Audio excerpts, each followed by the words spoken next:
അതല്ല ഇന്ന് പോകുന്ന വഴിക്കേ പക്ഷെ ഒന്നും പറയണ്ട, ഒരു പട്ടി കുറുകെ ചാടിയതാ.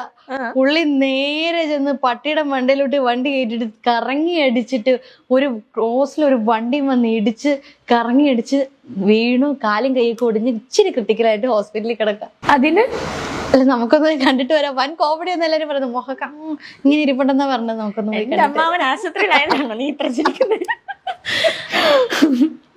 ഓക്കെ, ഇത്തിരി സംഭവം പൊളിഞ്ഞെങ്കിലും അതെ, ഒരുപാട് വലിച്ചു നീട്ടണ്ടല്ലേ? അതെ, അതായിരിക്കും നല്ലത്. ഓക്കെ, ഇനി അടുത്തൊരു ഡയലോഗ് വേണോ? വേണം വേണം, 5 ഉണ്ട്. 5 9 രസങ്ങൾ ഉണ്ടായിട്ട് ഞാൻ 5 കുറച്ചതാ. വടക്കം വീട്ടിൽ കൊച്ചുകുഞ്ഞിനോട് ഉടക്കാൻ നിൽക്കരുത്, ഉടച്ച് കൈത്തരും. ഇത് ശൃംഗാരത്തിൽ പറയണം. എന്റെ ദൈവം, ആൾക്കാർ എങ്ങനെ കണ്ടോണ്ടിരിക്കുവോ ദൈവമേ. ശൃംഗാരം ഒഴുകണം. നിങ്ങക്ക് വ്യൂവേഴ്സ് ഒന്നും വേണ്ടേ? വേണം. ഇത് കണ്ടോണം. ഇത് കഴിയുമ്പോ വ്യൂവേഴ്സ് എങ്ങനെ എന്താണ്? വടക്കം വീട്ടിൽ കൊച്ചുകുഞ്ഞിനോട് ഉടക്കാൻ നിൽക്കരുത്, ഉടച്ച് കൈത്തരും. ഉടച്ച് കൈത്തരും. ശൃംഗാരം. ശൃംഗാരം. അതെ, വടക്കം വീട്ടില് കൊച്ചുകുഞ്ഞിനോടെ വടക്കം വീട്ടില് കൊച്ചുകുഞ്ഞിനെ അറിയില്ലേ? ഓടുന്നു. പുള്ളിയോട് ഉടക്കാൻ നിക്കണ്ട, നിന്ന ഉടച്ച് കൈത്തരും. ഓടുന്നു.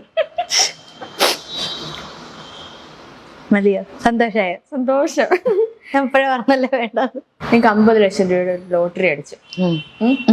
എനിക്ക് അത് നിങ്ങളുടെ ഫ്രണ്ടായിട്ടുള്ള എനിക്ക് നിങ്ങൾ ഗിഫ്റ്റ് തരാൻ പോവാ. അത് രൗദ്രത്തിൽ പറയണം. എനിക്ക് 50 ലക്ഷം രൂപയുടെ ലോട്ടറി അടിച്ചിട്ടുണ്ട്. വേണോ?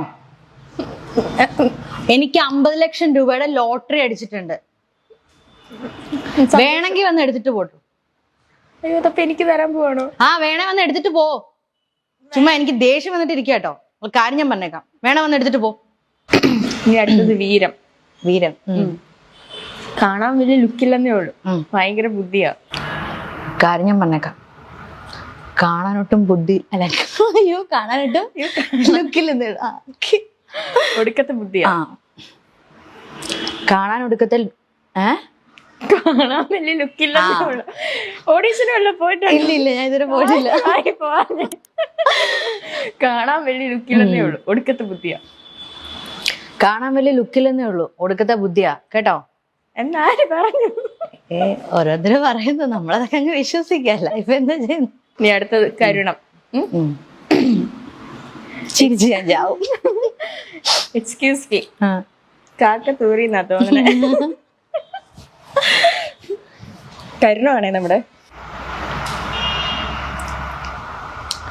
തെറ്റിടാ.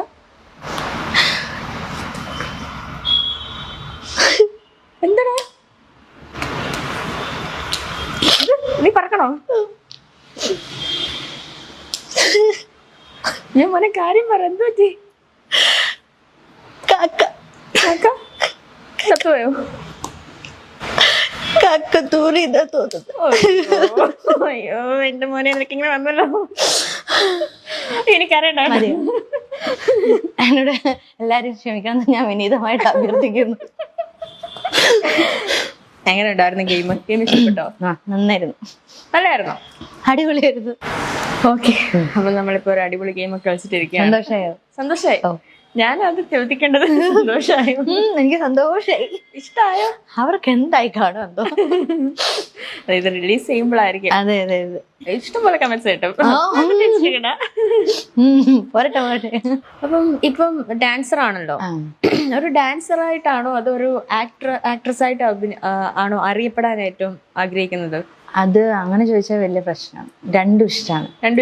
രണ്ടും ഇഷ്ടമാണ്. നമ്മുടെ ശോഭന ചേച്ചിയൊക്കെ പോലെ ആക്ട്രസ് കം ഡാൻസർ അങ്ങനെ. ഇഷ്ടപ്പെട്ടു കേട്ടോ. അത് ഭയങ്കര ഇഷ്ടമാണ്. പിന്നെ എല്ലാം ദൈവത്തിന്റെ അനുഗ്രഹം പോലെ.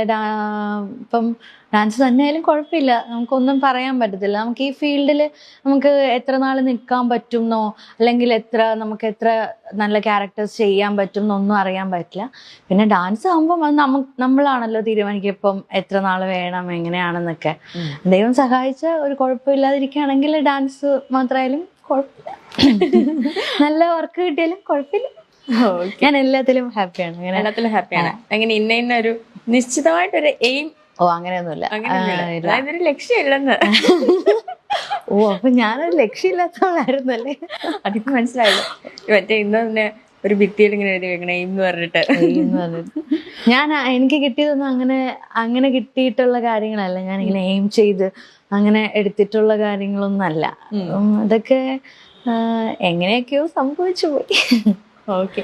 ഈ ഫീൽഡിൽ ഏതെങ്കിലും ഒരു ഗോഡ് ഫാദർ ഉണ്ടോ ശരിക്കും? ലൈക്ക് എന്ത് കാര്യത്തിനും ഉപദേശം തരുന്ന, ഓടിച്ചെല്ലാൻ പറ്റുന്ന, ഹെൽപ്പ് ചോദിക്കാൻ പറ്റുന്ന, റെക്കമെൻഡേഷൻസ് ചെയ്യുന്ന അങ്ങനെ ആരെങ്കിലും?